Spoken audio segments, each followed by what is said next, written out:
Little atoms, मेरे प्यारे प्यारे बच्चा लोग, कैसे हो सब लोग?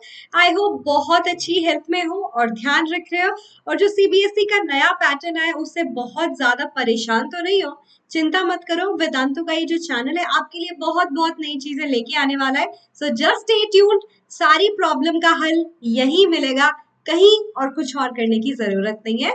तो आज की क्लास में क्या करने वाले हैं स्टूडेंट्स, मैंने आपको पूरा चैप्टर पढ़ा दिया है, acid basis and salts. I hope आपने सारे वीडियोस देखे हैं। तो अब वक्त है एक क्विक रिवीजन करने का, and we are going to have a one shot video approximately 1 hour का होगा, जिसमें मैं आपको पूरा चैप्टर का एक क्विक ओवरव्यू दे देती हूँ। आपको कोई भी पर्टिकुलर टॉपिक डिटेल से पढ़ना है, आपको पता है मैम ने एक एक चीज डिटेल से पढ़ाई भी है और मेंटी यानी कि क्विज के थ्रू रिवीजन भी कराया है। सो नॉट टू वरी, कुछ चिंता की बात नहीं है, सब पढ़ाई करो, अच्छे से करो, सारे सोल्यूशन मिलेंगे। और केमिस्ट्री कौन पढ़ा रहा है? आपकी अमेजिंग एजी मैम, नहीं थोड़ा ज्यादा बोल दिया, sorry, Anubha Gaur ma'am, your chemistry master teacher at Vedantu, and I welcome you all children. This is going to be an awesome experience. I hope अगर आप कोई भी नए हैं तो, क्योंकि यहाँ समझ आता है और मजा भी आता है। All right, अगर ये नहीं किया है तो प्लीज कर लेना, वीडियो को लाइक करना है और चैनल को सब्सक्राइब करना है, क्योंकि इसमें नहीं है कोई घाटा, बट मिलेगा बहुत कुछ knowledge eight one place. I know it's not writing, थोड़ा कूल बनने की कोशिश कर रही थी मैम, बट आता नहीं है इतना, या गलत बोल रही है ma'am? AG ma'am is cool, do let me know. Don't forget to share the video also among your friends, क्योंकि कार्बन केमिस्ट्री हमें सिखाती है that be friendly like carbon and you are going to learn lot of things. ठीक है, तो friendly बनो और अपने दोस्तों के साथ शेयर करना मत भूलना। ऑल राइट स्टूडेंट्स, और आप एजी मैम को इंस्टा पे भी फॉलो कर सकते हैं। क्या करना है, वेदांतु अंडरस्कोर अनुभा गौर की आईडी को सर्च करना है, आपको मिल जाएगी अनुभा मैम, और वहां पे भी कुछ ना कुछ अपडेट आपको मिलती रहती है। So just stay tuned and let's make this community bigger bigger biggest. Okay, तो ये तो मैंने बता ही दिया है, and I am pretty sure आप लोग कर ही लोगे, राइट? तो अब बात है उन लोगों को सपोर्ट करने की जिन्होंने होमवर्क को आंसर ही नहीं किया, बहुत जल्दी आंसर किया, पूरे टाइम सेशन में एक्टिव रहे, अच्छे से अटेंड किया, और जैसे ही सेशन खत्म हुआ कि मैम हमें वो इंथुजियाज्म है, आप लोग इतनी मेहनत कर रहे हो, तो हम भी अपनी तरफ से अपना पार्ट पूरा करें, और जल्दी से आंसर दे दिया। We have Sakshi, we have Teddy, we have Roshni, great great job. We have Ananya also, Ananya mostly हर सेशन में आती है, साक्षी का नाम आई गेस मैंने ले ही लिया है, एंड अक्षिता। मतलब अभी मुझे क्या देखने को मिल रहा है बॉयज, कि यहाँ पे तो गर्ल्स ओपी हो रहा है, तो कहाँ हो आप सब लोग? आओ सेशन पे कमेंट करो और होमवर्क के आंसर भी दो। All right, boys versus girls, बड़ा बोलते हो ना मैम, बॉयज वर्सेस गर्ल्स करते हैं। ओके, तो स्टूडेंट्स वीकली शेड्यूल है ये आपके सामने, और 10 जुलाई probably, I am really sorry, ये सेशन में लाइव लेने वाली थी, बट द इशू इज इस सेशन का ड्यूरेशन थोड़ा लंबा होता, और अगर मैं सेशन लाइव लेती द सेम टाइम तो मेरा उसके बाद जस्ट एक सेशन था, वो मैं वेदांतु के प्लेटफॉर्म पे टाइम पे शुरू नहीं कर पाती, तो थोड़ा सा टाइमिंग का इशू हो गया, that's why I am just recording it. पर मेरा पूरा का पूरा प्यार, ध्यान, सपोर्ट आप सब लोगों के साथ है। ऑल राइट, तो उसको भी उतना ही फॉलो करना है। चलो फिर शुरू करते हैं, और नेक्स्ट वीक का शेड्यूल भी जल्दी शेयर करूंगे। Yes, let's begin right away. And Anubha ma'am का गोल्डन हार्ट कहाँ है? मैम वेट करिए जल्दी से। AG ma'am welcome with a golden heart, ये चाहिए मुझे, या? Awesome awesome. तो स्टूडेंट सबसे पहली बात, नाम में ही सब कुछ रखा है, यहाँ पे नाम ही है एसिड बेसिस एंड सॉल्ट, तो पहले उसका एक क्लासिफिकेशन की बात कर लेते हैं कि ये क्या क्या होते हैं और उनकी क्या क्या कॉमन प्रॉपर्टी होती है। विल स्टार्ट विद एसिड, कि एसिड वो सब्सटेंस है जो थोड़े सावर होते हैं, टेस्ट में खट्टे होते हैं। व्हेन यू टेस्ट नींबू, कैसा मुंह बनाते हो, है ना? तो वो वाला सावर वाला जो टेस्ट है, एंड ब्लू लिटमस को रेड करता है वो, ठीक है? अगर आप लैबोरेटरी में ब्लू लिटमस ले लोगे, वो रेड हो जाएगा, मतलब गिवन सब्सटेंस एसिड है। और जैसे ही आपने उस सब्सटेंस को चेक करना है, कैसे करोगे कि वो एसिड है कि नहीं? पानी में डिसोसिएट होके हमेशा क्या बनाता है एसिड? हाइड्रोनियम आयन, जिसको H पॉजिटिव एक्वस आयन भी बोलते हैं।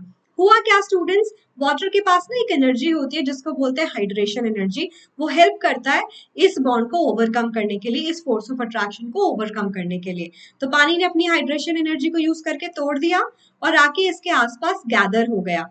अब H पॉजिटिव को बड़ी प्रॉब्लम थी, हाइड्रोजन बेचारा एक ही इलेक्ट्रॉन था, बड़ा तड़प रहा है कि वो भी तुमने मुझसे ले लिया, मैं तो अकेला रह गया, मेरे पास सिर्फ न्यूक्लियस है और तुम्हारे पास क्या है, वाटर।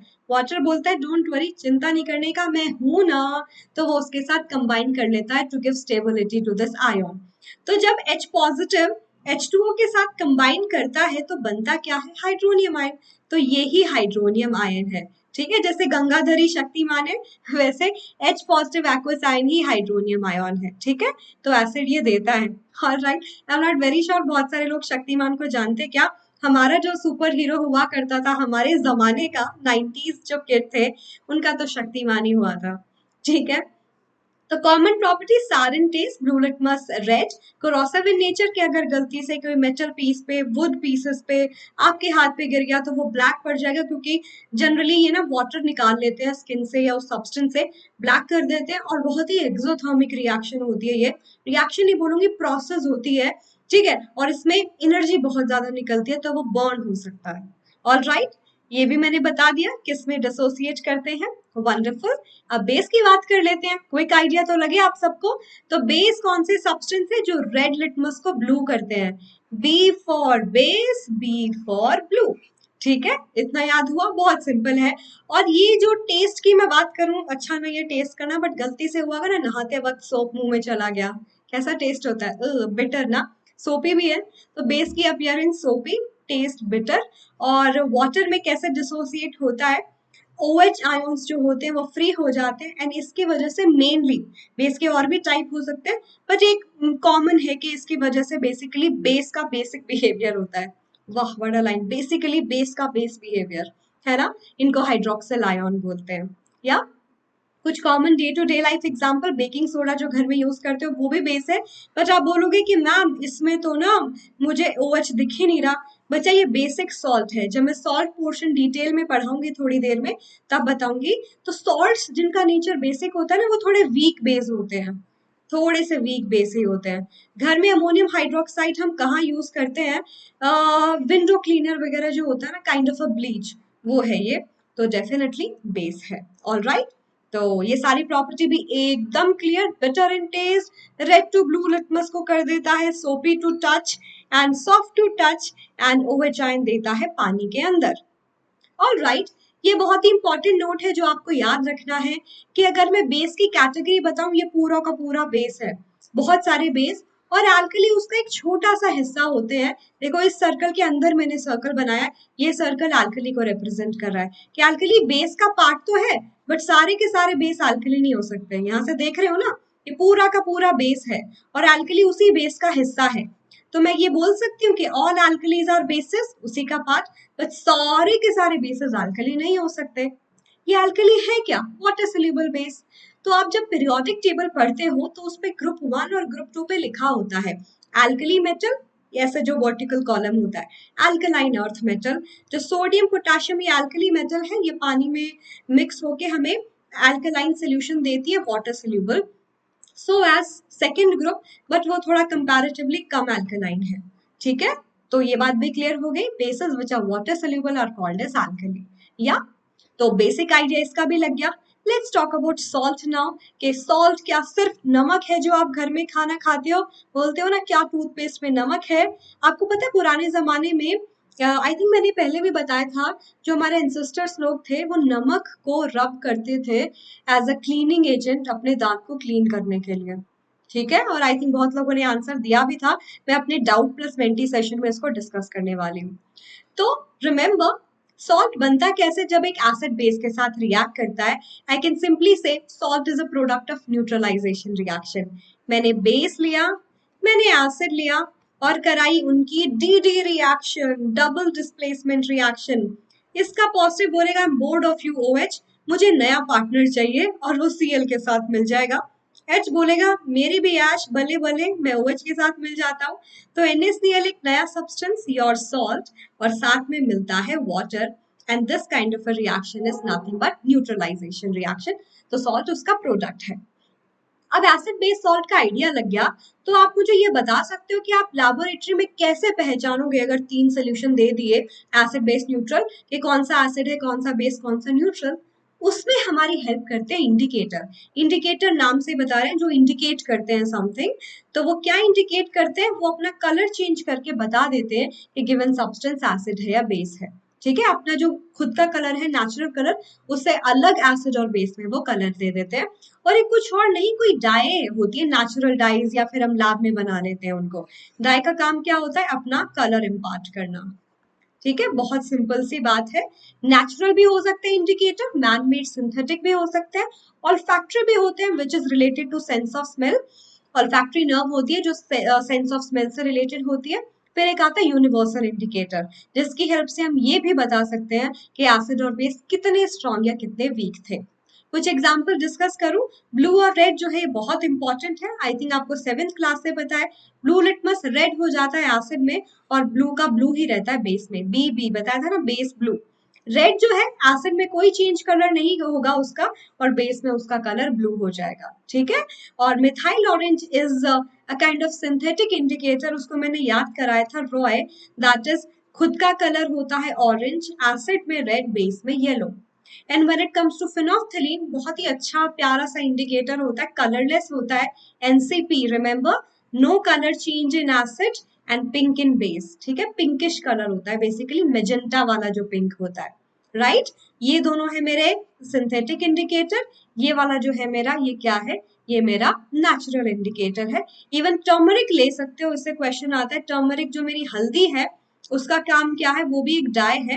एक्चुअल कलर था येलो, एसिड में again no change in colour, no change. और अगर मैं बेस की बात करूं, it will give a reddish brown colour.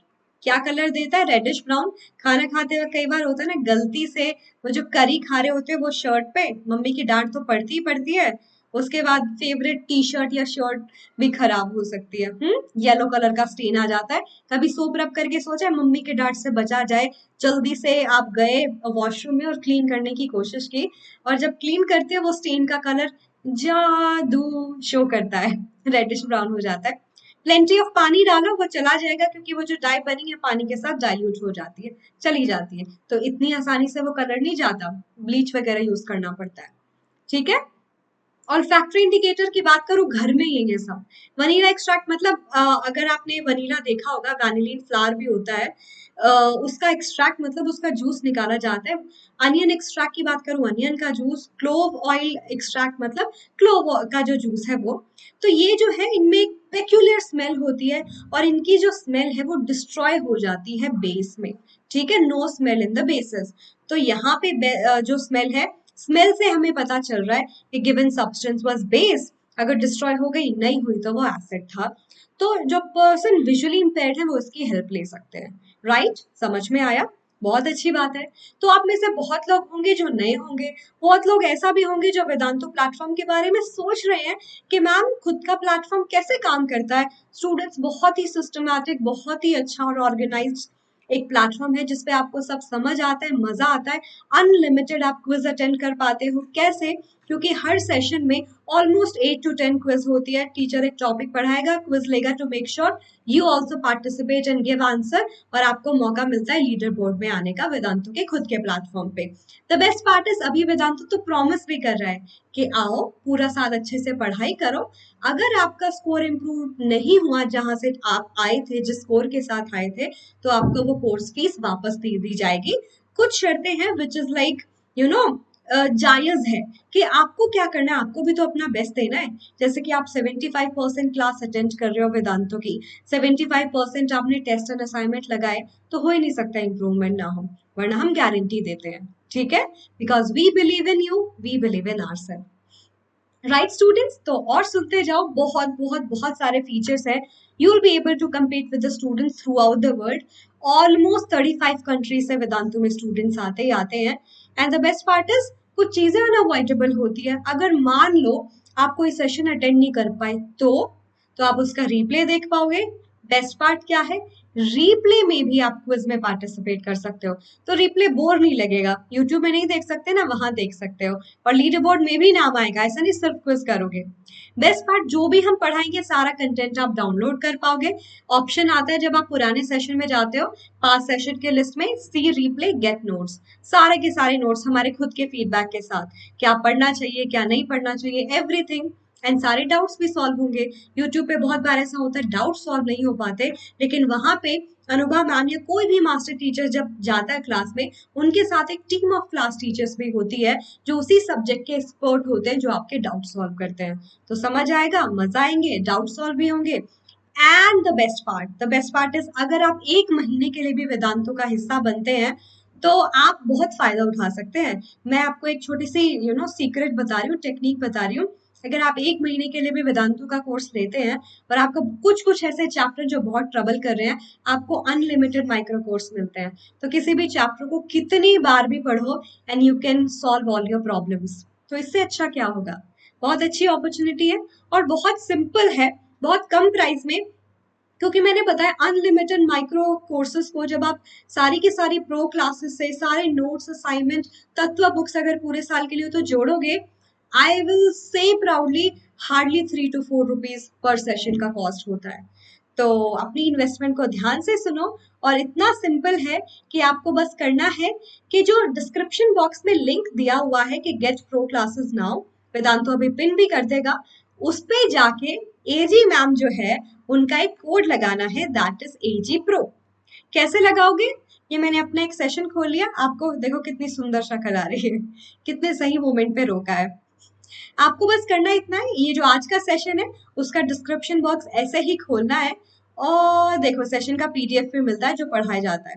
Subscribe to Vedantu pro now, तो कर लेते हैं। क्लिक किया, सीबीएसई ग्रेड 10 सेलेक्टेड है ऑलरेडी, क्योंकि आप वही वीडियो देख रहे हो, कुछ नहीं है तो आप चेंज भी कर सकते हो। ऑल राइट, 3 प्लान मिलेंगे, लाइट, क्लासिक, प्लस। लाइट के मैंने सारे फीचर्स बता दिए। क्लासिक में एडिशनल फीचर वो क्या है कि क्लासिक और प्लस की मैं बात करूं, दोनों में एक फीचर है जो बहुत इंपॉर्टेंट है स्टूडेंट्स पर्सपेक्टिव से जो आपको मिल रहा है, that's doubt solving on mobile app. कि आप पढ़ते हो कभी भी और आपको आते हैं डाउट्स, कैसे सॉल्व होंगे? मैं पढ़ रहा हूँ 12 बजे दोपहर के, उस टाइम कैसे डाउट सॉल्व होंगे? तब भी पॉसिबल है डाउट ऐप के थ्रू। तो ये मुझे लगता है एक स्टूडेंट पर्सपेक्टिव से बहुत इंपॉर्टेंट फीचर था, तो इसको जरूर कंसिडर करना। तभी आप अपने 10th क्लास में अगर मास्टरी कर ली तो कोई डाउट नहीं रहेगा, नहीं रहा तो डेफिनेटली अच्छा स्कोर कर पाओगे। The best part is, plus का हिस्सा बनने पे एक और एक्स्ट्रा फीचर जो है पर्सनल मेंटर, पर्सनल टीचर भी आप बोल सकते हो, जो पूरे साल विल मेक श्योर कि आप सही डायरेक्शन में है। आपको 1 to 1 कुछ डाउट्स चाहिए कि आपको क्लैरिटी चाहिए, टेस्ट के परफॉर्मेंस पे आपकी हेल्प करना, क्या गलती हो रही है, आपको एक सही डायरेक्शन देना, सब कुछ मिलेगा जो भी आप कोर्स सेलेक्ट करेंगे। जैसा बोला 1 मंथ के लिए और पूरे साल के लिए भी ट्राई कर सकते हो, ठीक है, आपकी मर्जी है। और मैं, it's like just not my say, it's your call to decide. बिल्कुल, देखो एजी प्रो लगाया हुआ है, अपने आप ऑटोमेटिकली लगेगा, वरना यहाँ से रिमूव करके लगा सकते हो। एक्स्ट्रा डिस्काउंट भी मिल गया और सारा का सारा प्लान मिल गया, and you can pay through Paytm, ATM and जो भी आपके पॉसिबल साइट्स होती है। और वेदांतु का प्लेटफॉर्म कैसा दिखेगा? ऐसा कुछ, ये मेरा प्लेटफॉर्म है, ऐसे आपको अपने भी प्लेटफॉर्म दिखेंगे कि सबसे ऊपर माई सेशन में आप सारे सेशन देख पाओगे जो आपके होने वाले हैं, अपकमिंग सेशन। पुराने सेशन देखने हो तो मैं 5 सेशन में चली गई और पुराने सेशन का रिप्ले भी देख पाओगे। रिप्ले की बेस्ट पार्ट क्या है? जब भी आप रिप्ले ओपन करोगे, मैंने बताया इस रिप्ले में जो भी क्विज होगी आप साथ में कर पाओगे उसमें पार्टिसिपेट। और कुछ, और उसके अलावा सारी डिटेल देखो, टीचर ने कितने सारे हॉटस्पॉट लिए, कितनी सारी क्विज ली, आपको सारी डिटेल मिलती है। Even how many doubts were asked by students and how many doubts were solved. तो यहाँ से आपको डेटा सारा इंफॉर्मेशन दे रहा है, तो मुझे कुछ कहने की जरूरत ही नहीं है, क्योंकि आपको पता है maths number speaks faster, that's what I am talking about. So don't miss this opportunity बच्चा लोग, and I would definitely would be very happy to see you in my classes। क्योंकि बेस्ट पार्ट पता है क्या है? आपकी एजी ma'am के batches शुरू हो गए हैं इसी 5 जुलाई से, 9th and 10th दोनों के। तो प्लीज मिस मत करो। प्लान कर रहे हो तो टाइमली प्लान कर लो। और अगर आप प्रो का हिस्सा है तो सारे टीचर्स के एक्सक्लूसिव माइक्रो कोर्स भी लगाने को मिल रहे हैं जो सिर्फ प्रो यूजर्स के लिए हैं।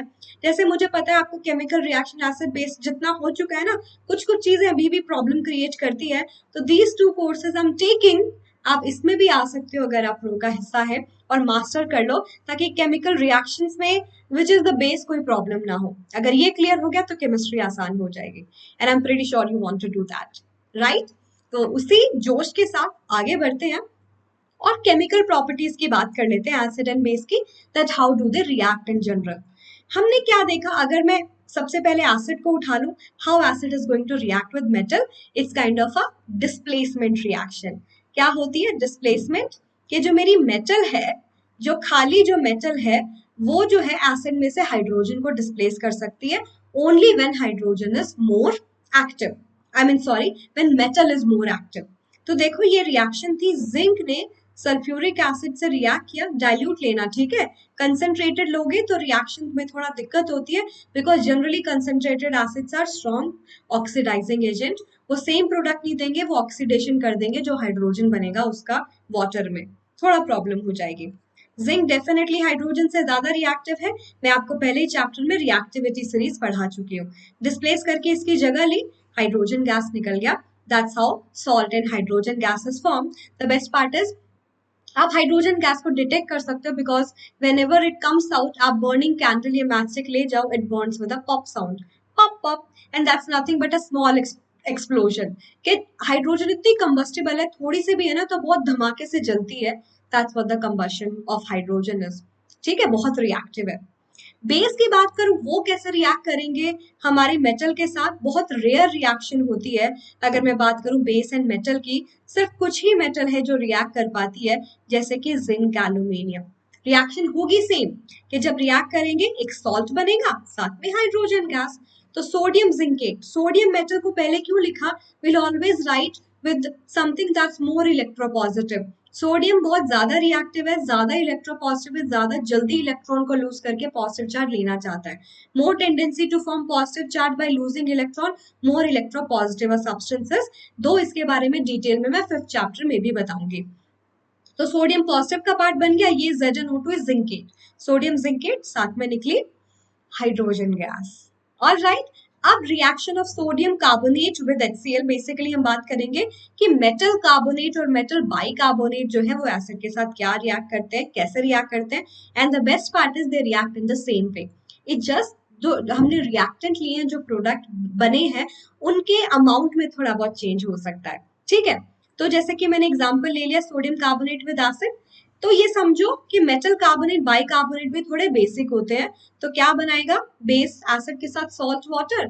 बट एक और खास बात है, जब भी CO3 दिखा मिले तो एक प्रोडक्ट हमेशा CO2 होगा, तो एक टिप एंड ट्रिक की तरह इसको याद कर लो। तो NaCl मिला, H2O मिला और वाटर मिला, सेम NaCl मिला, H2O मिला एंड CO2। डिफरेंस क्या था, यहाँ 2 HCl लेने पड़े, यहाँ 1 HCl, यहाँ 2 NaCl प्रोड्यूस हुए, यहाँ 1 NaCl। तो रिएक्टेंट एंड प्रोडक्ट जो है, जो लिया है, जो बनेगा, वो वेरी कर सकता है। And remember the reaction will only happen with acid. Base के साथ अगर आप सोडियम कार्बोनेट बाइकार्बोनेट को रिएक्ट कराओगे, नहीं होगा, because they are basic, so as base no reaction at all. Yes, एक और अमेजिंग रिएक्शन ये है कि on passing the carbon dioxide gas evolve through lime water, what exactly happened. कि आप ये जो CO2 गैस निकला था, इसको पहचानोगे कैसे? इसकी पहचान क्या है कि जब भी आप इसे लाइम वाटर से पास करोगे, which is aqueous solution of calcium hydroxide, pass किया, बनेगा क्या, ये बनेगा कैल्शियम कार्बोनेट CaCO2, यहाँ से एक ऑक्सीजन ले लिया जो कि कम हो गया, CaCO3, एक ऑक्सीजन बचा, 2 हाइड्रोजन, वाटर, मुझे मिलता है सॉल्ट एंड वाटर। मेरा जो लाइम वाटर है वो मिल्की क्यों हो जाता है, लाइम वाटर CO2 के साथ रिएक्ट करके कैल्शियम कार्बोनेट देता है, जिसके व्हाइट प्रेसिपिटेट होते हैं। तो ये पहचान है कि CO2 थी।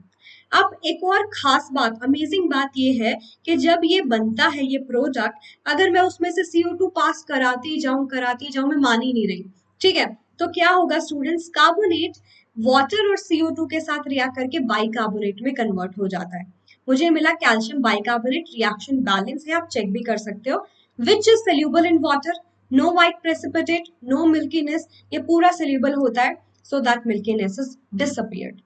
ठीक है, समझ में आ गया, सिंपल था, वंडरफुल। बेस पढ़ाया, एसिड पढ़ाया, ये आपस में कैसे रिएक्ट करेंगे, एसिड एंड बेस रिएक्ट हो गया, सॉल्ट एंड वाटर पढ़ा चुके हैं ना ऑलरेडी। इस रिएक्शन को क्या बोलते हो, neutralisation, which itself is a type of D reaction, double displacement reaction, right? Salt and water हमारा बन जाता है। ओके, अब मेटल ऑक्साइड एसिड के साथ कैसे रिएक्ट करेंगे, ये तो आप 8th क्लास से जानते हो, that metal oxides are basic in nature, pretty basic। Base acid क्या देते हैं, salt water, a kind of a neutralization only। तो मैंने क्या लिया, मैंने मेटल का ऑक्साइड लिया, सपोज मैं ले लेती हूँ, मैंने ले लिया कैल्शियम का ऑक्साइड, मैंने एसिड ले लिया HCl डाइल्यूटेड फॉर्म में। ऑलराइट, अब मैंने टू क्यों लिए, क्योंकि मुझे बैलेंस करना है, बैलेंसिंग इज इंपॉर्टेंट। दूसरी बात, करेक्ट फॉर्मूला को लिखना। डीडी रिएक्शन ही है, कैल्शियम गया क्लोरीन के साथ, कैल्शियम क्लोराइड, 2 हाइड्रोजन 1 ऑक्सीजन के साथ बना लेते हैं वाटर, तो सॉल्ट वाटर बन गया। रिएक्शन समझ में आई, मेटल ऑक्साइड बेसिक, एसिड के साथ मिलके सॉल्ट एंड वाटर देते हैं। बट अगर मैं इसी में आपको बताऊं कि अगर मेरे पास नॉन मेटल के ऑक्साइड होते, वो होते हैं जनरली एसिड, और एसिड का फिर एसिड के साथ रिएक्शन नहीं हो पाता। उल्टा आई विल ऑल्सो से कि अगर मैं नॉन मेटल ऑक्साइड की बात करूं, वो रिएक्ट बेस के साथ जरूर कर सकते हैं, कि अगर मैंने नॉन मेटल ऑक्साइड ले लिया, मान लो कार्बन डाइऑक्साइड, बेस के साथ रिएक्शन पॉसिबल है क्योंकि एसिड है। बेस ले लिया, मान लो मैंने calcium hydroxide, base acid react करके क्या दे रहे हैं, सॉल्ट वाटर। ये रिएक्शन तो मैं ऑलरेडी पढ़ा चुकी हूँ, है ना, याद करो, लाइम वाटर मिल्की क्यों होता है, सेम रिएक्शन। तो घूम फिर के सम मतलब सारी बात सिर्फ यहीं पे खत्म हो जाती है, ऑलमोस्ट सब सेम है। अब क्योंकि आपने एसिड बेस के रिएक्शन पढ़ लिए, तो ये तो देखा जाए दोनों में कॉमन क्या है।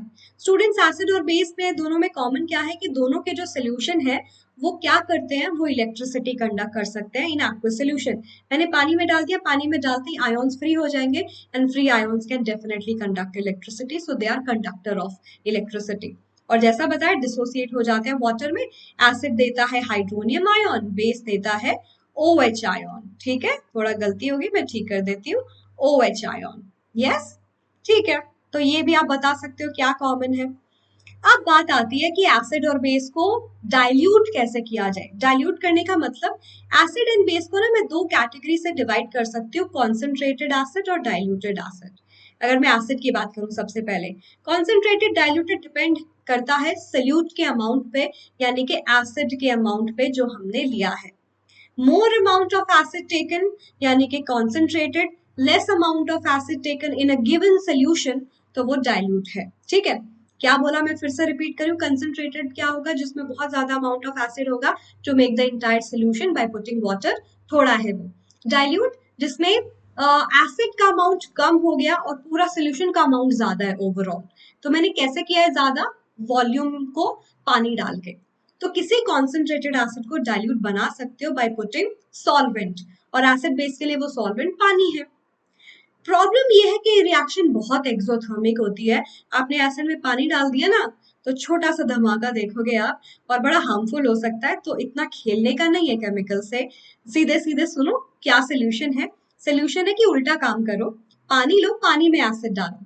पानी के साथ ऐसा क्या हो जाएगा, ये जस्ट जब आपने एसिड को लेके उसमें पानी डाला है, तो एसिड इतने कोरोसिव थे, पानी के साथ तब की तब इतनी एनर्जी निकाल देते हैं, बीकर टूट सकता है, हम पे स्प्लैश होके आ सकता है। हमें नहीं करना है ऐसे, ऐसे वाले गेम नहीं खेलने हमें। तो क्या करना है, पानी लो बेचारा न्यूट्रल सीधा साधा, उसमें थोड़ा थोड़ा एसिड डालो, एसिड डालो, मिक्स किया एक ग्लास रोड से, फिर डालो, मिक्स किया, टोटल अमाउंट ऑफ एनर्जी अभी भी सेम लगेगी अगर मैंने उतना ही एसिड लिया है। इट जस्ट मैंने एनर्जी को कंट्रोल कर लिया इस तरीके से। ठीक है, एनर्जी जो हो गई अब ग्रेजुअली निकल रही है, gradually energy will be released. तो जो कि अच्छा है, मैं कंट्रोल कर सकती हूँ, मैं मैनेज कर सकती हूँ। So please do it this way. और मैंने क्या किया है, डाइल्यूशन किया है एसिड का। ठीक है, यानी कि concentration of acid in a unit volume मैंने कम कर दिया है। कंसेंट्रेशन ऑफ एसिड का मतलब इन अ वे आई विल से कि जो हाइड्रोनियम आयन थे उसके अमाउंट को मैंने कम कर दिया एक यूनिट वॉल्यूम में। इस बात को मैं बेटर समझाती हूँ। देखो, ये मैंने ना एक सोल्यूशन लिया हुआ था 100 ml, ठीक है, और इस 100 ml में मैंने काफी सारे एसिड डाला हुआ था, और ये समझ लो कि इसमें ओवरऑल 10,000 हाइड्रोनियम आयन थे। मैं सोच रही हूँ बहुत एसिडिक है, मैं क्यों ना इसमें पानी मिला लूं। तो इस अबव 100 सोल्यूशन में मैंने और एक्स्ट्रा 100 ml पानी ऐड कर दिया। ठीक है, जब मैंने ऐसा किया, इस सोल्यूशन की अमाउंट कितनी हो गई? 200 ml, उससे डबल हो गई। राइट, अमाउंट कितनी हो गई? 200 ml ऑफ सोल्यूशन। पानी ज्यादा है, एसिड कम है। राइट, सेम एसिड जो था, बस उसी को लेके उसमें पानी डाल दिया। एसिड का अमाउंट सेम था, मतलब हाइड्रोनियम अमाउंट, जो हाइड्रोनियम आयोन है उनका अमाउंट सेम था, पानी बढ़ गया। यानी कि same amount of hydronium ion अब लार्जर वॉल्यूम में फैल गए, लार्जर एरिया में उन्होंने स्कैटर कर लिया। तो अगर मैं इसका 1 ml निकालती, तो सोचो स्टूडेंट्स, इसमें ज्यादा हाइड्रोनियम आयन मिलते मुझे। राइट, अब अगर मैं इसका 1 ml निकालूंगी, तो इसमें हाइड्रोनियम आयन क्या हो जाएंगे? कंपैरेटिवली कम, क्योंकि वो सारे हाइड्रोनियम आयन ज्यादा पानी में फैल गए, यानी कि 200 ml में फैलेंगे तो इसके 1 ml में कम होंगे एज कम्पेयर टू इसके 1 ml। यही डाइल्यूशन है। हाइड्रोनियम आयन, या अगर मैं बेस की बात करूं तो OH आयन, एक यूनिट वॉल्यूम में कम हो जाते हैं आफ्टर डाइल्यूशन। तो डाइल्यूशन समझ में आ गया क्या है? बस कंसेंट्रेशन ऑफ आयन को कम करना in a unit volume by putting the required solvent. Yes, बस इतना ही है। तो कॉन्सेंट्रेटेड का मतलब समझ में आ गया, डाइल्यूटेड का मतलब समझ में आ गया, पर ये नहीं समझ में आया कि एसिड और बेस को कैसे ये बताया जाए कि वो कौन सा स्ट्रॉन्ग है, कौन सा वीक है। इसमें हेल्प कौन करता है स्टूडेंट्स? हमारा फोर्थ इंडिकेटर, जिसका नाम है यूनिवर्सल इंडिकेटर। नाम से ही पता चल रहा है, यूनिवर्स। तो यूनिवर्सल इंडिकेटर कैसे हेल्प करेगा, पहले सुनते जाओ कि स्ट्रॉन्ग और वीक एसिड बेस होते क्या है, then we'll definitely talk about that. Strong acid वो होगा जो आसानी से, जिसमें ये बॉन्ड टूट जाए, जैसे मैं पानी में डालूं आसानी से बॉन्ड टूट जाए, ये बॉन्ड वीक हो। ठीक है, ऐसा होगा तो पूरे के पूरे हाइड्रोनियम आयन फ्री हो जाएंगे, सारे के सारे। जब सारा का सारा डिसोसिएट हो गया तो वो स्ट्रॉन्ग होता है, स्ट्रॉन्ग एसिड। तो क्या मुझे पता चला? More hydronium ion will be free, more strong या stronger my acid will be. In a way complete ionisation जिसमें हो जाए, वो जो है वो स्ट्रॉन्ग है, और वो डिपेंड करता है इस बॉन्ड की स्ट्रेंथ पे। वीक हुआ तो आसानी से हाइड्रोनियम आयन निकल जाएंगे, एंड अगर स्ट्रॉन्ग हुआ तो जल्दी से नहीं टूटेगा, नहीं टूटेगा तो हाइड्रोनियम आयन ज्यादा नहीं निकल पाएंगे, तो वीक हो गया। इतनी सी बात है। ठीक है, तो HCl और H2SO4 में ना हमेशा बच्चे कंफ्यूज होते हैं, और मुझे भी बोलते हैं कि मैम सल्फ्यूरिक एसिड ज्यादा स्ट्रॉन्ग एसिड है। नहीं स्टूडेंट्स, ये ज्यादा स्ट्रॉन्ग है, क्योंकि पानी में डालोगे, इसको तोड़ना आसान है। इसमें क्या होता है, दो इन्वॉल्व है, एक वाला तो आसानी से टूट जाता है, इससे जब दूसरे को तोड़ना है ना, इसमें बड़ी मुश्किल होती है, क्योंकि ये बॉन्ड थोड़ा स्ट्रांग होता है। तो इसी वजह से आई बात समझ में। इसके बारे में डिटेल से 11th-12th में है भी। अभी के लिए इतना काफी है, वरना हेड स्क्रैच करने लगोगे, मैम इतना ना बताओ हमें, कंफ्यूज कंफ्यूज आ जाएंगे हम। ठीक है, same with the case of base, more will be the OH ion, stronger the base will be। जैसे NaOH है, strong base है, क्योंकि इसका complete ionization हो जाएगा, सारे OH ions फ्री हो जाएंगे।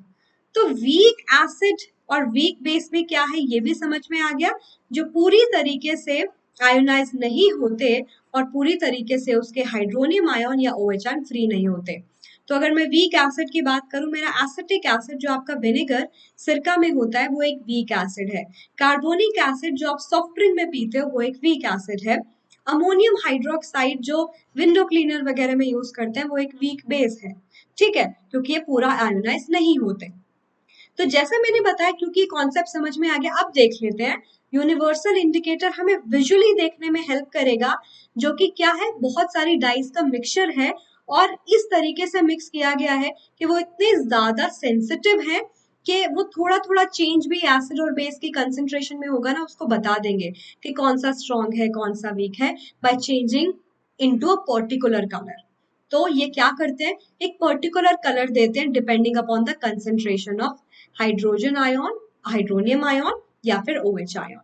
पढ़ ले उसको। सोरेनसन ने दिया था 1909 में, और उसके स्केल को हम pH स्केल भी बोलते हैं। P potence Greek word means power. Power of H ions. उसने बोला चाहे आप बेस भी ले लो ना, बेस में भी पानी तो है ही, और पानी जब टूटता है एच आयन और ओ एच आयन में, तो एच आयन तो बेस में भी है। इस बात को उसने यूज किया कि एसिड हो चाहे बेस हो, एच आयन्स तो होते ही होते हैं। सेम विद वाटर जो कि न्यूट्रल है, एसिड बेस न्यूट्रल सब में एच आयन है, बस हाँ किसी में ज्यादा है किसी में कम। उसको मैं अपना एक मेन मुद्दा बना के मैं उसको यूज करके ये बता सकता हूँ कि कौन सा सब्सटेंस कितना स्ट्रॉन्ग और वीक है।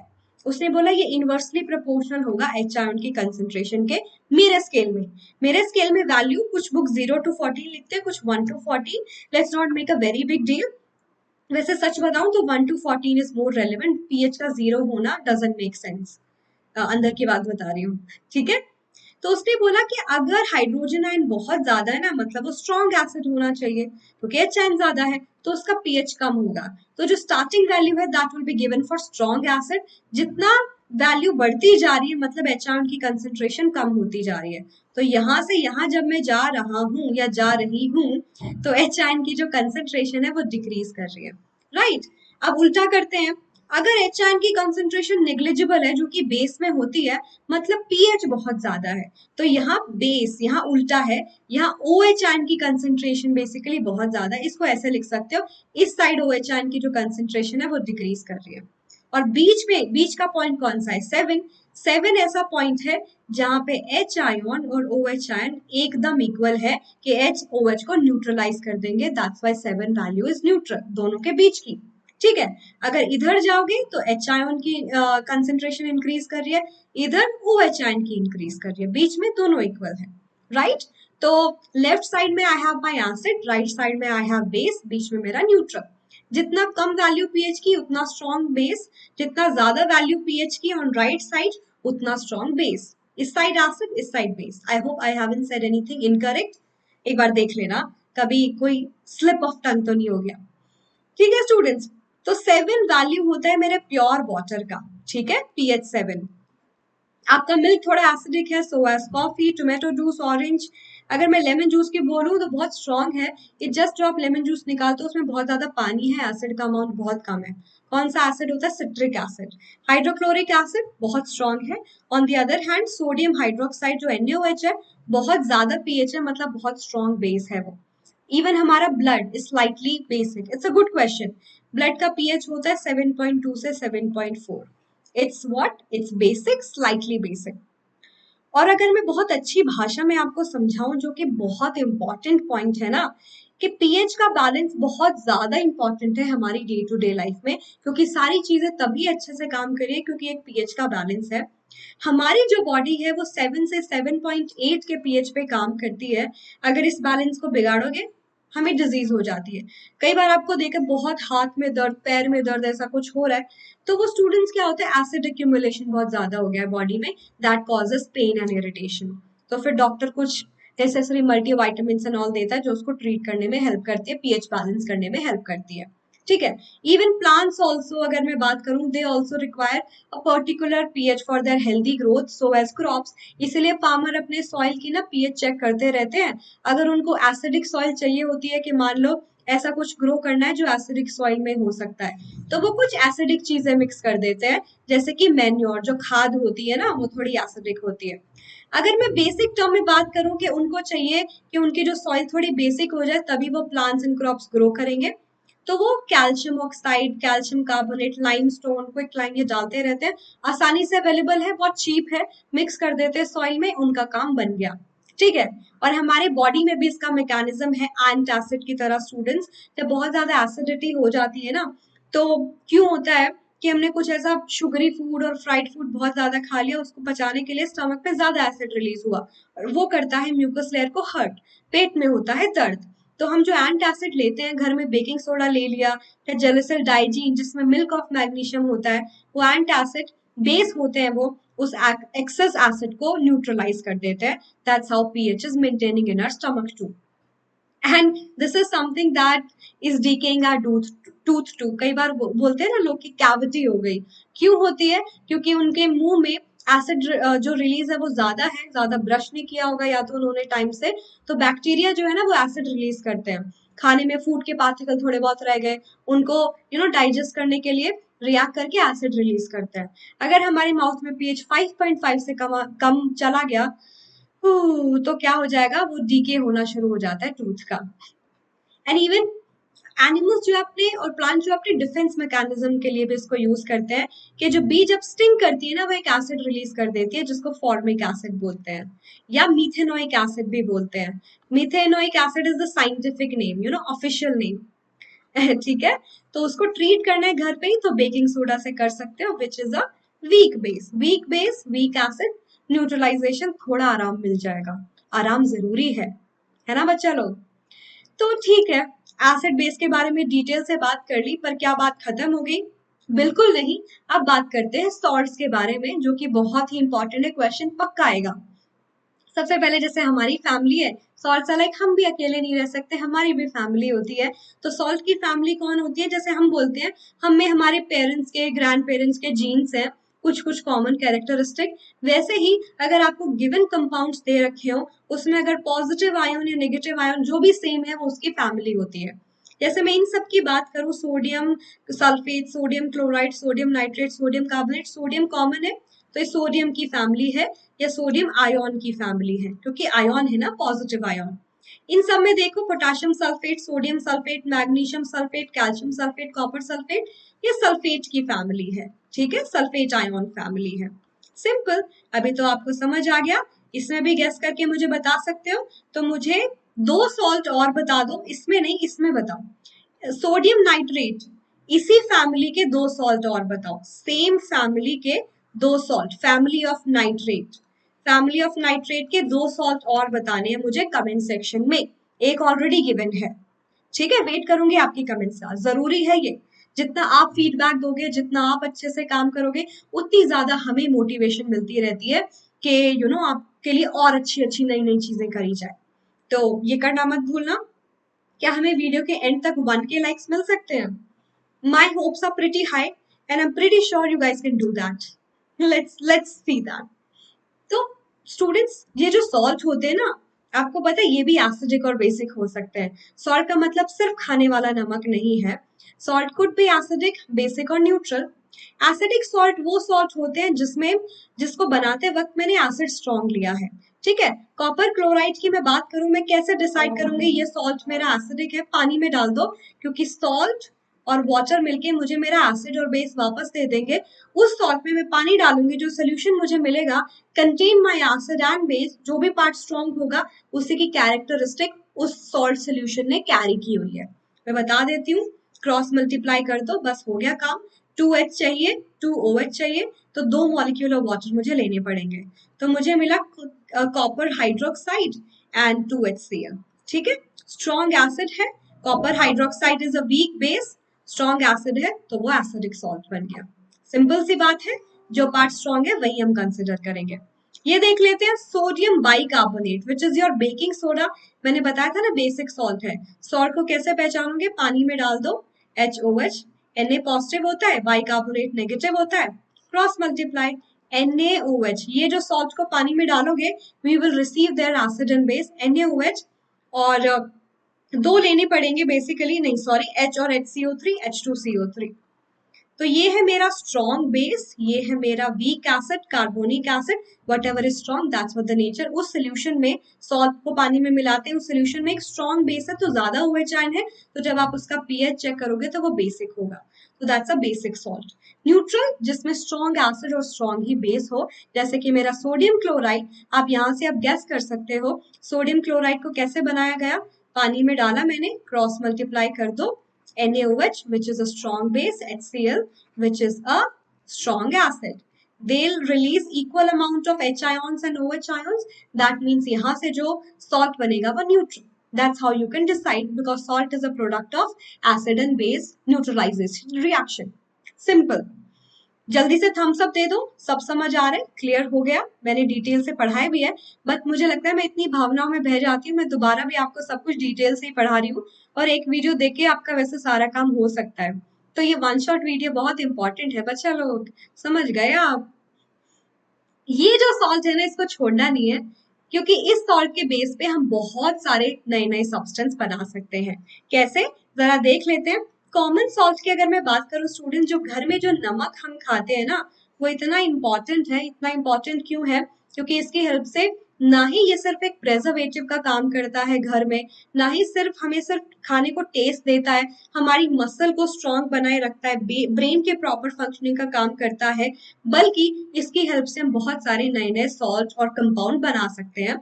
इसकी हेल्प से आज हम बनाएंगे sodium hydroxide, even hydrogen, chlorine, baking soda, washing soda, bleaching powder and many more. ये तो बहुत सारे हो गए। तो एक पंथ बहुत सारे काज, मतलब एक चीज से बहुत सारी चीजें मिल रही है। सबसे पहले NaOH प्रिपेयर करना देखते हैं कैसे प्रिपेयर करेंगे, with a process name called as chlor alkali. Chlor for chlorine, alkali alkaline, NaOH is one of the example. और कैसे कर रहे हैं हम, ये मैं बता देती हूँ आपको। मैंने क्या किया है स्टूडेंट्स, यहाँ पे मैंने लिया है, इस सोल्यूशन को बोलते हैं ब्राइन सोल्यूशन। ब्राइन सोल्यूशन क्या है? मेरे सोडियम क्लोराइड का पानी में मिलाया हुआ एक सोल्यूशन है। जब भी आप इसको मिला लेते हो तो देखो, अब मैं इससे पास करूंगी इलेक्ट्रिसिटी, ठीक है? इस सोल्यूशन को लेके इलेक्ट्रिसिटी पास की। इलेक्ट्रिसिटी पास कैसे करते हो? बैटरी लेते हो, बैटरी का एक एंड पॉजिटिव एक नेगेटिव। पॉजिटिव को एनोड बोलते हो, जो भी उससे कनेक्टेड मेटल वायर आपने ली, और इसको बोलते हो कैथोड। क्यों? कैथोड का काम है कैट आयन को अट्रैक्ट करना। कैट कैट कैटायन कौन अट्रैक्ट करता है? जो कैटायन कौन होते हैं? पॉजिटिव। जो नेगेटिव होता है, बिकॉज ऑपोजिट अट्रैक्ट, है ना? Simple. Anode attract anion, anode वो होते हैं जो एनायन, जो नेगेटिव को अट्रैक्ट करते हैं, so that must be positive. तो यहाँ पे एनोड अट्रैक्ट करेगा नेगेटिव को, और कैथोड अट्रैक्ट करेगा पॉजिटिव को। तो इस सोल्यूशन में जब मैं इलेक्ट्रिसिटी पास करूंगी, मेरे पास क्या क्या पड़ा हुआ था? Na ion, Cl negative ion, water टूटता है H आयन OH आयन में। कंपटीशन हो रहा है इन दोनों पॉजिटिव में कि कौन है जो कैथोड पे जाएगा, कैटायन बन के कैथोड पे जाएगा। हाइड्रोजन जंग जीतता है, बिकॉज जो इलेक्ट्रोकेमिकल सीरीज की बात करूं, आपके रिएक्टिविटी सीरीज की बात करूं, हाइड्रोजन आता है नीचे, मतलब उसकी ज्यादा टेंडेंसी है नेगेटिव पे जाने की, इलेक्ट्रॉन को लेने की। ऊपर वाले तो मेटल ज्यादा है ना, मेटल तो लूज करते हैं। Hydrogen has more tendency to go towards negatively charge battery path cathode, क्योंकि उसको यहाँ पे इलेक्ट्रॉन मिल रहे हैं और वो अपने चार्ज को खत्म कर सकता है। तो कैथोड पे हाइड्रोजन जाके हाइड्रोजन गैस बना देता है, हाइड्रोजन आयन जाके। अब एनोड पे कंपटीशन था क्लोराइड और OH के बीच में। जो कौन जीतता है स्टूडेंट्स? यहाँ पे क्लोराइड जीतता है, कि वो उसको ज्यादा टेंडेंसी है कि अपने इलेक्ट्रॉन निकाल के नेगेटिव चार्ज को खो के क्लोरीन गैस दे देगा। तो एनोड पे मिल जाता है क्लोरीन गैस, ठीक है? हाइड्रोजन मिल गया, क्लोरीन मिल गया, क्लोरीन मिला एनोड पे, हाइड्रोजन मिला कैथोड पे। ये जो NaOH है, जो मेरा बेस है, ये पड़ा रहता है और कैथोड के आसपास मंडराता रहता है, क्योंकि हाइड्रोजन ने उसको ओवर पार किया हुआ था, और NaOH मिल जाता है, ठीक है? तो मुझे 3 प्रोडक्ट मिले, मुझे NaOH भी मिल गया, मुझे क्लोरीन गैस भी मिल गई, हाइड्रोजन गैस भी मिल गई। क्लोरीन गैस को मैं यूज करके कैल्शियम ऑक्सीक्लोराइड, मेरा ब्लीचिंग पाउडर भी बना सकती हूँ, ठीक है? और NaOH के बहुत सारे यूजेस हैं जो मैंने बनाया है। इसी से हम सोप बनाते हैं, डिटर्जेंट बनाते हैं। पेपर इंडस्ट्री में भी इसको सेलुलोज के साथ जो प्लांट्स मिलता है उसको मिक्स करके एक सोल्यूशन बनाया जाता है, viscose, that helps to make the paper too. बहुत सारे पेस्टिसाइड और डिसइंफेक्टेंट भी हम बनाते हैं NaOH को यूज करके। और जैसे मैंने बोला, उस Cl2 को यूज करके जो हमें मिला था, मैं क्या प्रिपेयर कर सकती हूँ? Bleaching powder, which is having a formula calcium oxychloride. कैसे मिलेगा मैं बता देती हूँ, बहुत सिंपल है। Ca ने एक ऑक्सीजन उठाया, यहाँ से Cl2 उठाया, जेड, बाकी क्या बचा? HOH, which is water. मुझे मिल गया कैल्शियम ऑक्सीक्लोराइड और मिल गया वाटर। तो बेस्ट पार्ट पता है क्या है इसकी? It just a method, this is just a method to store chlorine gas. Chlorine is a gas not so stable, store करना डिफिकल्ट है। तो हम ब्लीचिंग पाउडर की फॉर्म में स्ट्रॉन्ग स्टोर करेंगे। जब भी जरूरत होगी ना, इसको पानी में डाला, उल्टा रिएक्शन देखो, जैसे उसको पानी में डालते हो वापस देखो क्लोरीन मिल जाता है। तो एक तरीका है क्लोरीन गैस को निकालने का, विच is a very good disinfectant, जो बैक्टीरिया को किल करता है, ठीक है? इसका काम है बैक्टीरिया को किल करना, तो इसको डिसइंफेक्टेंट की तरह यूज कर सकते हैं। दूसरी बात है, क्लोरीन जो एक बहुत ही ऑक्सीडाइजिंग एजेंट होता है, और इसको इंडस्ट्री में बहुत जगह सेम पर्पज से यूज करते हैं, राइट? बहुत अच्छा ब्लीचिंग एजेंट भी है वो। तो ब्लीचिंग इंडस्ट्री में यूज करेंगे ऑक्सीडाइजिंग एजेंट की तरह। तो पानी में जब वो दवाई डालते हैं वो यही सोल्यूशन होता है, क्योंकि क्लोरीन रिलीज होकर जर्म्स को मार देती है। डिसइंफेक्टेंट जो बैक्टीरिया जर्म्स को किल करता है। आई होप ये तो पता है आपको, पता है ना? थम्स अप दे दो फिर, और हाई फाइव कि मैम गुड गोइंग, अच्छा चल रहा है, रिविजन एकदम मस्त, और सब कुछ याद आ रहा है क्योंकि सब कुछ आपने पढ़ाया है। आ रहा है ना? ओके, राइट पाथ पे हैं फिर हम। बेकिंग सोडा मेरा फेवरेट। और ऐसा क्यों बोल रही हूँ मैं? क्योंकि बेकिंग सोडा हमारी हेल्प करता है, कहाँ हेल्प करता है? वो अच्छे सॉफ्ट क्रिस्पी पकौड़े खाने में। पैनकेक्स मेरे फेवरेट है, वन ऑफ द फेवरेट। और आप सोचो मैं अंडा नहीं खाती, मैं वेजिटेरियन, बिना अंडे वाला। ओके, तो ये जो सब चीजें देखते हो, केक देखते हो, इसमें बेकिंग सोडा डलता है जो सॉफ्ट एंड फ्लफी बनाता है खाने को। कैसे? वो मैकेनिज्म सीख लेते हैं, पहले पता तो हो कि वो क्या है और उसको कैसे बनाया जाता है। तो वो एक बेसिक सॉल्ट है, मैंने आपको बता दिया। और इसको बनाया जाता है सॉल्वे प्रोसेस से। कई बार एक नंबर पे, क्योंकि ऑब्जेक्टिव होने वाला है आपका पेपर, ये पूछ लिया जाता है। प्रोसेस का नाम क्या है? Salvage process. ऑलराइट, कैसे बनाओगे? सेम ब्राइन सोल्यूशन लिया, जो कि एक सैचुरेटेड सोल्यूशन है सॉल्ट और पानी का। ओके, अब उसमें से दो गैस पास करानी है, carbon dioxide and ammonia. Done. ये जब मैं दोनों पास कराऊंगी, होगा क्या? अमोनिया को प्यार है HCl से, जैसे HCl मिल गया वो एक स्टेबल कंपाउंड बना लेता है। तो एक H यहाँ से उठा लो, एक क्लोरीन यहाँ से, अमोनियम क्लोराइड बन गया। डन डन आजर। Na, एक H बचा, CO2 और एक ऑक्सीजन बचा, CO3। तो NaHCO3। तो मुझे एक मिक्सचर मिलता है अमोनियम क्लोराइड का, जो पूरा का पूरा सोल्यूबल है पानी में। इसमें पानी पड़ा था ना, तो जो ये प्रोडक्ट मिल रहे हैं पानी के बेस में मिल रहे हैं। ये पानी में डिजोल्व था, ये डिजोल्व नहीं होता, बहुत ही पार्शियली डिजोल्व होता है। तो due to difference in their solubility मैं दोनों को सेपरेट कर सकती हूँ रेजिड्यू के फॉर्म में। मुझे मेरे बेकिंग सोडा के क्रिस्टल मिल जाएंगे, मैं थोड़ा फिल्टर कर लूँ, ड्राई कर दूं, मिल गया, हो गया काम। ठीक है। और इसके काम क्या क्या है, मेरा सबसे इंटरेस्टिंग पार्ट तो यही है। इस बेकिंग सोडा से हम बेकिंग पाउडर को बनाते हैं। तो क्वेश्चन ये आता है, what's the difference between baking soda and baking powder? Baking soda is a compound use of baking baking soda. वाह, कुछ ज्यादा ही प्यार हो गया। तो बेकिंग पाउडर क्या है? एक मिक्सचर है। Baking soda is a pure compound. उसको जब आप मिक्स कर देते हो, किससे मिक्स किया मैंने? एक वीक ऑर्गेनिक एसिड से। ऑर्गेनिक एसिड क्यों लिया? क्योंकि हमें खाना है, तो ऐसा एसिड ऑर्गेनिक एसिड ही हो सकता है जिसको हम खा सकते हैं। क्यों लिया? एक रिएक्शन आज ही पढ़ाई थी कि जब मैं मेटल के कार्बोनेट या बाइकार्बोनेट को एसिड से ट्रीट कराती हूं तो बनता है सॉल्ट, वाटर एंड CO2। ठीक है, तो इस मिक्सचर से जो भी सॉल्ट बन के आएगा, CO2 मिला मुझे, तो खाना सॉफ्ट और फ्लफी भी हो गया। और जो सॉल्ट बन के आएगा उसका टेस्ट होता है प्लेजेंट।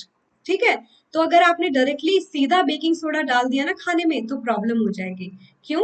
बेकिंग सोडा को सीधे डालने पे वो हीट की प्रेजेंस में टूट जाएगा to give sodium carbonate Na2CO3। बाकी मिलता है वाटर एंड CO2। पर्पस तो सॉल्व हो रहा है, आपका खाना सॉफ्ट फ्लफी बनेगा, CO2 भर गई।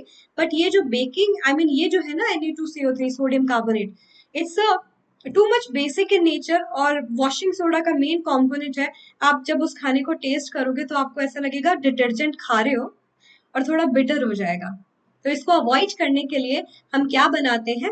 बेकिंग पाउडर, जिसमें जो सॉल्ट बनता है उसका टेस्ट प्लेजेंट होता है।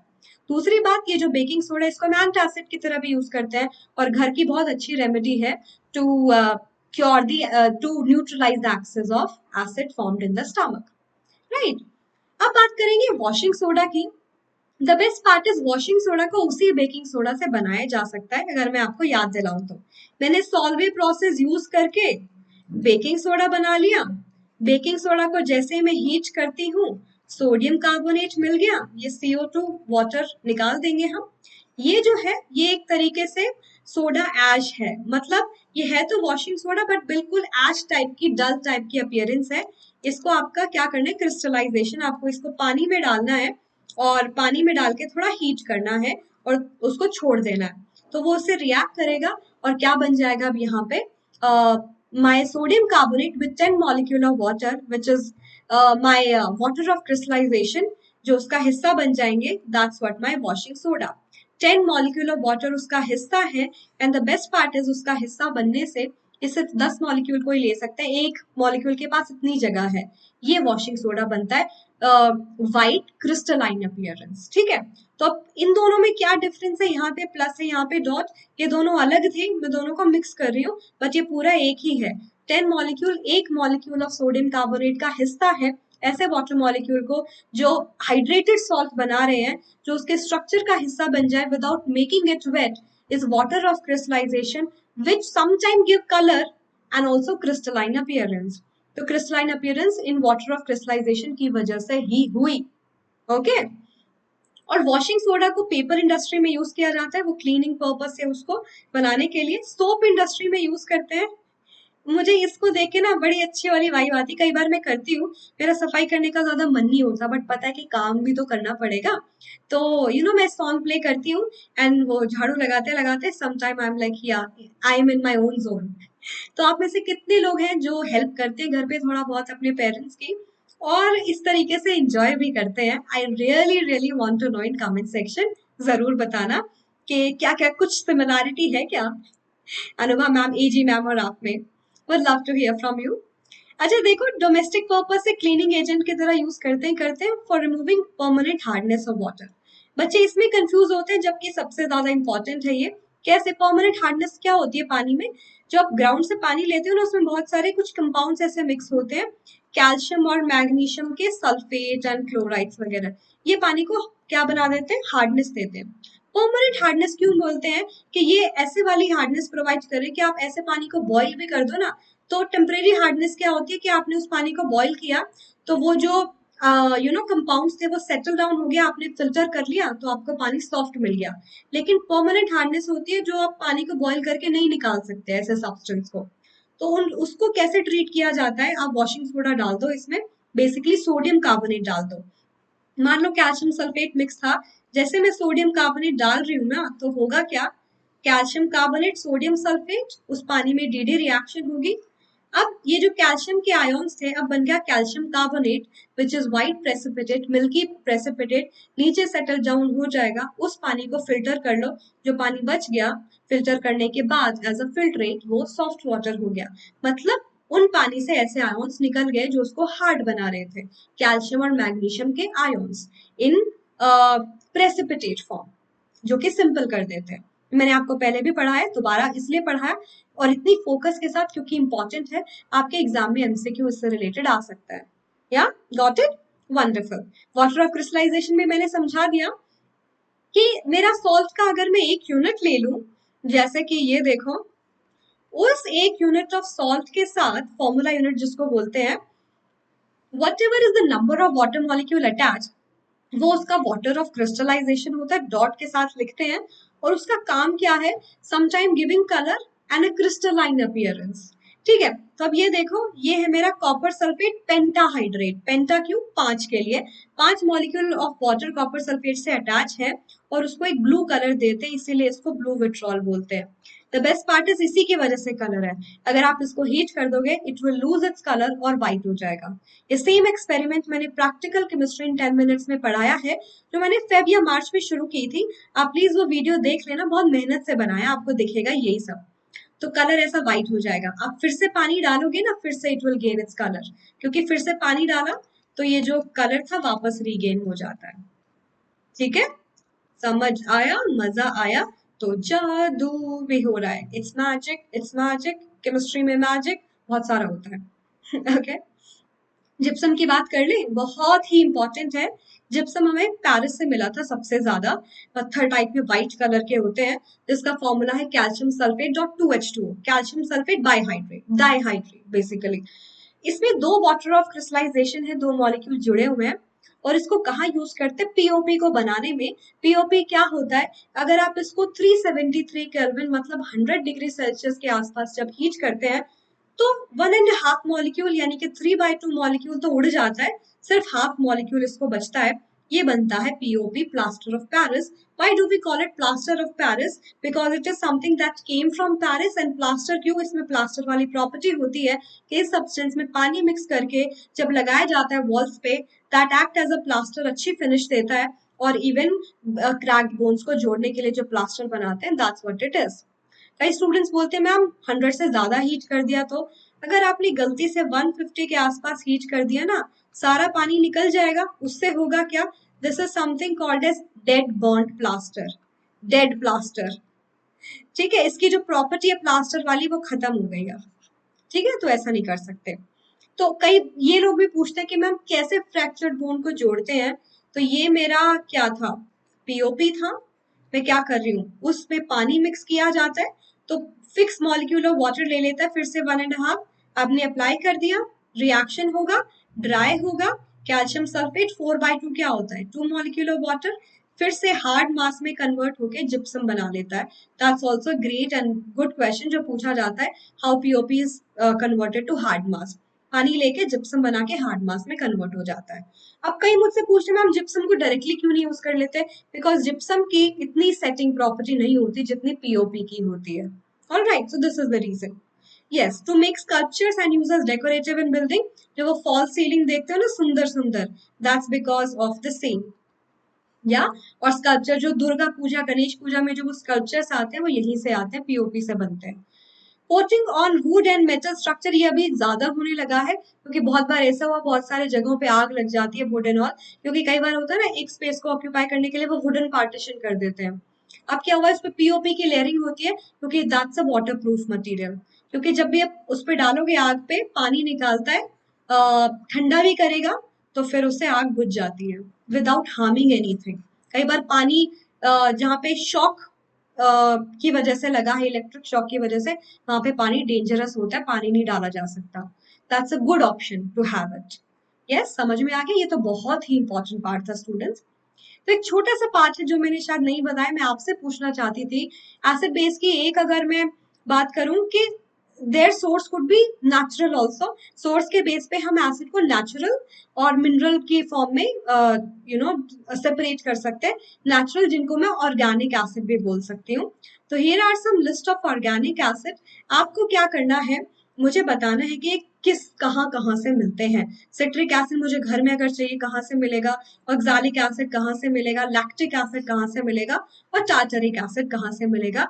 That's your homework, very small homework, and I would love to see your participation, कि आप जल्दी जल्दी मुझे इसका आंसर दे दो कमेंट सेक्शन में।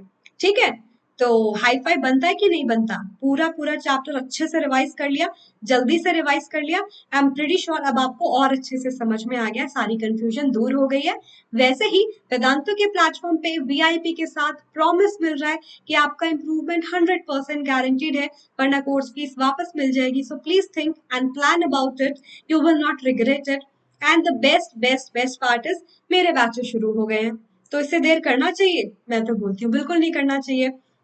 9th और 10th दोनों के बाद शुरू हो गए हैं, तो प्लीज आ जाओ क्लास में, प्लान कर लो और समझ आएगा, मजा आएगा, क्विज करेंगे, मस्ती करेंगे, पढ़ाई करेंगे, इम्प्रूवमेंट डेफिनेटली होगा।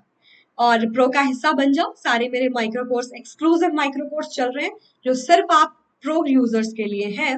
और एजी मैम का कोड एजी प्रो बिल्कुल नहीं भूलना है, AG ma'am is pro, so code is AG pro. कहाँ लगाना है, डिस्क्रिप्शन बॉक्स में पिन मैसेज में लिंक है, subscribe to Vedantu pro now, open करो, ग्रेड सेलेक्ट करो, एजी प्रो के साथ डिस्काउंट भी पाओ। तो इसी के साथ आई विल से आज का मेरा काम खत्म होता है। आई होप मैं जस्टिस कर पाई, समझा पाई। कमेंट सेक्शन में बताना कैसा लगा session, all the efforts of mind. और क्या करना है students, thank you so much कि आप रुके। आई होप हमने 1K वाला लाइक का जो टारगेट था वो बिल्कुल अचीव कर लिया। आई am pretty sure about it. Channel को सब्सक्राइब कर लेना, नहीं किया है तो, क्योंकि ढेर सारा फायदा, all in one which is Vedantu. ठीक है, you can reach out to me on my email ID, I have attached it here, my insta ID also. जल्दी मिलते हैं with the third chapter. I hope you are pretty excited to join that. पूरे 2 chapter का revision कर लो। Third chapter की मैं outline पढ़ाने वाली हूँ इसी मंडे को, तो आ जाना टाइम पे। तब तक के लिए बाय बाय, टेक केयर, हास्ता ला विस्ता बच्चा लोग।